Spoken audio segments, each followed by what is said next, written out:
কাল লাইভে একটা পিঙ্ক শাড়ি পরেছিলাম আর বলেছিলাম এই শাড়িটা পরে একটা লুক ক্রিয়েট করব আর তোমাদের কিছু কথা দেব আর রাখবো না, সেটা তো হতে পারে না। ফার্স্টেই নিজে স্কিন কেয়ার করে নিয়েছি, তারপর ময়শ্চারাইজারের সাথে কিন্তু ফাউন্ডেশনটা অ্যাপ্লাই করলাম, তারপরে এখানে ইউজ করছি সুইস বিউটির কনসিলার।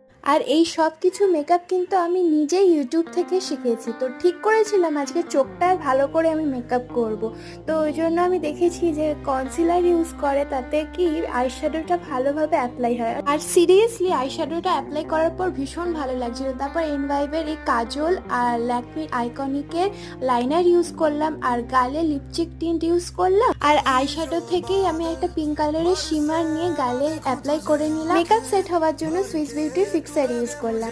আর এই যে এই শাড়িটা পরলাম, ইনসাইডের এই লিপস্টিকটা ইউজ করলাম, মেবলিনের মাস্কারা ইউজ করলাম। এইটাই আমার লুক। ভিডিওটা ভালো লাগলে please subscribe my channel. By.